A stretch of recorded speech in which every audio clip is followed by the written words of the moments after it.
সাবধান, SIR form পূরণে সামান্য ভুলও ডেকে আনতে পারে জেল জরিমানা। কি করলে হবে দণ্ডনীয় অপরাধ বলে দিল কমিশন।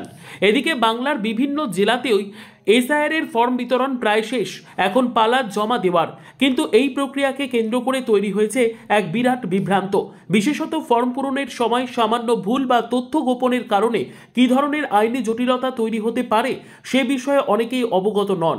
নির্বাচন কমিশন স্পষ্ট জানিয়ে দিয়েছে, এসআইআর ফর্ম নিয়ে ইচ্ছাকৃতভাবে ভ্রান্ত তথ্য দিলে তা জনপ্রতিনিধিত্ব আইন 1950-এর 31 ধারা অনুযায়ী দণ্ডনীয় অপরাধ হবে।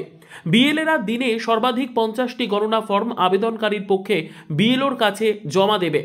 তাদের সাদা কাগজে একটি স্বীকারোক্তি দিতে হবে এই মর্মে যে ফর্মে প্রদত্ত তথ্য সত্য এবং ভোটার তাদের উপস্থিতিতে স্বাক্ষর করছেন। সেখানে বিএলএদের ফোন নম্বর, ঠিকানা, পার্ট নম্বর ও সিরিয়াল নাম্বার উল্লেখ করতে হবে। তাহলে ঠিক কোন কাজগুলো আপনার জন্য সর্বনাশ ডেকে আনতে পারে এবং কিভাবে সতর্ক থাকবেন। মৃত ভোটার, যদি কোনো ব্যক্তি মৃত ভোটারের নাম তালিকায় রাখার জন্য ইচ্ছাকৃতভাবে ভুল তথ্য দেন। স্থানান্তরিত ভোটার, যদি স্থায়ীভাবে স্থানান্তরিত ভোটারের সঠিক তথ্য গোপন করা হয়।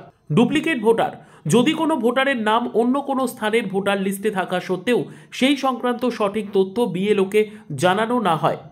জনপ্রতিনিধিত্ব আইন 1950-এর 31 ধারা অনুযায়ী এই ধরনের গণনা ফর্মের অপব্যবহারজনিত কারণে অভিযুক্তের 1 বছর পর্যন্ত কারাদণ্ড বা জরিমানা অথবা উভয় দণ্ড হতে পারে। তাই আইনি ঝামেলা এড়াতে ফর্ম পূরণের সময় আবেদনকারী এবং বিএলএ বা বিএলও উভয়কেই চূড়ান্ত সতর্কতা অবলম্বন করতে হবে। জেনে রাখুন, ফর্মটি আবেদনকারীকে নিজে হাতে পূরণ করতে হবে। ফর্মে পুরো সই করতে হবে। যদি সই না করতে পারেন তবে নিজের আঙুলের ছাপ দিয়ে স্বাক্ষর করতে হবে। আবেদনকারী বা তার পক্ষে যিনি সই করছেন তাদের ফর্মে সঠিক তথ্য প্রদান করতে হবে। বিএলওর ক্ষেত্রে আবেদনকারী বা তার পরিবারের সদস্য কর্তৃক জমা দেওয়া ফর্মের তথ্য যাচাই করে স্বাক্ষর করতে হবে। বিএলও কর্তৃক ভুল যাচাইও কিন্তু একই আইনে শাস্তিযোগ্য। গণনা ফর্ম এবং তার সঙ্গে জমা দেওয়া সমস্ত তথ্য, নথি, স্বাক্ষর ও অন্যান্য বিবরণ ডিজিটাল পদ্ধতিতে সংরক্ষণ করা হবে। এই ডিজিটাল ডেটাবেসের কারণে যে কোনো অসত্য তথ্য ঘোষণা বা যাচাই প্রদানকারীর পরিচয় নির্ধারণ করা সম্ভব হবে।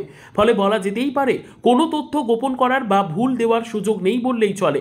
সঠিক তথ্য দিয়ে এবং সতর্কতা অবলম্বন করে ফর্ম পূরণ করার এই প্রক্রিয়ায় সুরক্ষিত থাকার একমাত্র পথ। Bureau report, digital news Bangla.